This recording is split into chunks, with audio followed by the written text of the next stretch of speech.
Hi everyone, welcome to my channel. ಬನ್ನಿ ಇವತ್ತು ಬೆಳ್ಳುಳ್ಳಿ ಹಾಗಲಕಾಯಿ ಚಿಪ್ಸ್ ಹೇಗೆ ಮಾಡೋದಂತ ನೋಡ್ಕೊಂಬರೋಣ. ತುಂಬ ಕಲರ್ಫುಲ್ಲಾಗಿದೆ, ನೋಡೋಕ್ಕೂ ಚೆನ್ನಾಗಿದೆ. ಒಂದು ಸಲ ಟ್ರೈ ಮಾಡಿ ನೋಡಿ. ನಾನಿಲ್ಲಿ 1/4 kg ಆಗೋವಷ್ಟು ಹಾಗಲಕಾಯಿ ತೊಗೊಂಡಿದ್ದೀನಿ. ಒಂದು 3 ಹಾಗಲಕಾಯಿ ಇದೆ. ಅದನ್ನು ಚೆನ್ನಾಗಿ ವಾಶ್ ಮಾಡ್ಕೊಂಬಿಟ್ಟು ರೌಂಡಾಗಿ ಕಟ್ ಮಾಡ್ಕೊಂಬಿಡೋಣ. ಎಲ್ಲ ಕಟ್ ಮಾಡ್ಕೊಂಬಿಟ್ಟು ಆಮೇಲೆ ನಡುವೆ ಏನು ಬೀಜ ಇರುತ್ತೋ ಅದರಲ್ಲಿ ಎಲ್ಲ ತೆಗೆದ್ಬಿಡೋಣ.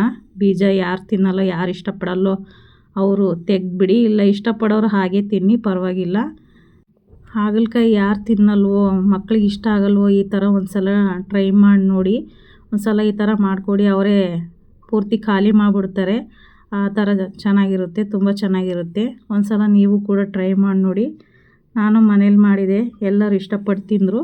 ನಾನು ಒಂದು ತಟ್ಟೆ ತೊಗೊಂಡಿದ್ದೀನಿ, ಅದಕ್ಕೆ ಹೆಚ್ಚಿರುವಂಥ ಇವೆಲ್ಲ ಹಾಗಲಕಾಯಿನ ಅದರೊಳಗೆ ಸೇರಿಸ್ಬಿಡ್ತೀನಿ. ಅದಕ್ಕೆ ಸ್ವಲ್ಪ ಉಪ್ಪು ಹಾಗೆ 1 ಸ್ಪೂನು ಅರಿಶಿನ ಹಾಕ್ಬಿಟ್ಟು ಚೆನ್ನಾಗಿ ಮಿಕ್ಸ್ ಮಾಡಿ ಸೈಡಲ್ಲಿ ಎತ್ತಿಟ್ಬಿಡ್ತೀನಿ, ಮುಚ್ಚಿಟ್ಬಿಡ್ತೀನಿ, ನೀರು ಬಿಟ್ಕೊಳ್ಳುತ್ತೆ ಅಂತ. ಹಾಗೆ ಆ ಚಟ್ನಿ ಕುಟ್ಟು ಥರಲ್ಲ ಕಲ್ಲು ತೊಗೊಂಡಿದ್ದೆ, ಅದಕ್ಕೆ 2 ಗಡ್ಡೆವಷ್ಟು ಬೆಳ್ಳುಳ್ಳಿ ಸುಲ್ಕೊಂಬಿಟ್ಟು ಅದರೊಳಗೆ ಹಾಕಿ, ಹಾಗೆ 1 ಇಂಚು ಶುಂಠಿ, ಹಾಗೆ ಸ್ವಲ್ಪ ಕೊತ್ತಂಬರಿ ಸೊಪ್ಪು, ಹಾಗೆ ಒಂದು 5-6 ಎಸಳು ಕರಿಬೇವಿನ ಸೊಪ್ಪು ಹಾಕಿ ಚೆನ್ನಾಗಿ ತೊರ್ಗ ಅಂತಾರಲ್ಲ ಆ ಥರ ಕಟ್ಕೊಂಬಿಡೋಣ. ಅರ್ಧಂಬರ್ಧ, ತೀರಾ ನೈಸಾಗೇನು ಬೇಡ. ಈ ಥರ ನಾವೇನು ಹಾಗಲಕಾಯಿನ ನೆನೆಸಿಟ್ಟಿದ್ವೋ ಅದನ್ನೆಲ್ಲ ನೀರು ಹಿಂಡ್ಕೊಂಬಿಟ್ಟು ತೊಗೊಂಬಿಡೋಣ ಒಂದು ಪ್ಲೇಟಿಗೆ. ಎಲ್ಲ ನೋಡಿ ನಾನು ತೊಗೊಂಡಿದ್ದೀನಿ. ಅದಕ್ಕೆ ನಾವೇನು ಅದ್ರ ಬದ್ರು ಇದು ಮಾಡ್ಕೊಂಡಿದ್ವೋ ಶುಂಠಿ, ಬೆಳ್ಳುಳ್ಳಿ, ಕರಿಬೇವು, ಕೊತ್ತಂಬರಿದು ಏನೈತೋ ಪೇಸ್ಟು ಅದನ್ನು ಅದರೊಳಗೆ ಮಿಕ್ಸ್ ಮಾಡೋಣ, ಹಾಕಿಬಿಡೋಣ. ಇದಕ್ಕೆ ನಾನು ಜೋಳದ ಹಿಟ್ಟು 1 ಸ್ಪೂನ್ ತಗೊಂಡಿದ್ದೀನಿ, ಕಡಲೆ ಹಿಟ್ಟು ತೊಗೊಂಡಿದ್ದೀನಿ. ಹಾಗೆ ಬೇಕು ಅಂದರೆ ಸ್ವಲ್ಪ ಕಾರ್ನ್ಫ್ಲೋರ್ ಕೂಡ ಆ್ಯಡ್ ಮಾಡ್ಕೋಬೋದು. ನಾನು ಖಾರ ಪುಡಿ ತಗೊಂಡಿದ್ದೀನಿ, ಒಂದು ಅಚ್ಚ ಖಾರದ ಪುಡಿಯ 1 ಸ್ಪೂನು. ಹಾಗೆ ರುಚಿಗೆ ತಕ್ಕಷ್ಟು ಉಪ್ಪು ಹಾಕ್ತೀನಿ. ಇದಕ್ಕೆ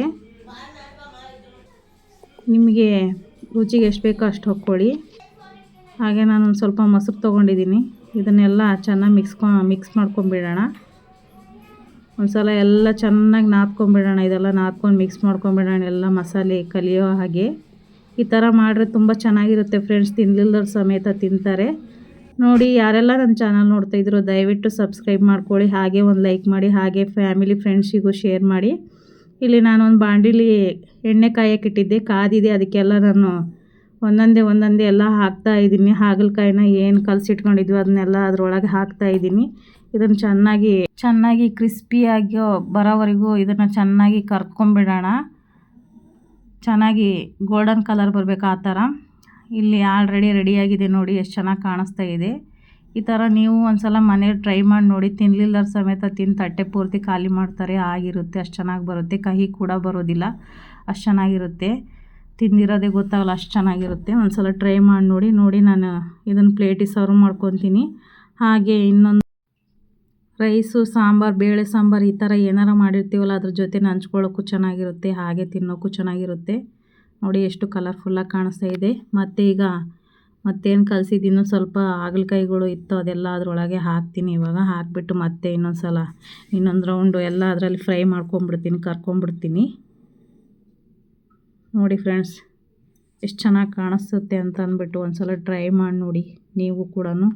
ಹಾಗೆ ನಾನಿದು ಬೆಂದಿದೆ, ಅದರೊಳಗಡೆ ಈಗ ನಾನೊಂದು 5-6 ಹಸಿರು ಮೆಣಸಿನ್ಕಾಯಿ ಹಾಕ್ತಾಯಿದ್ದೀನಿ.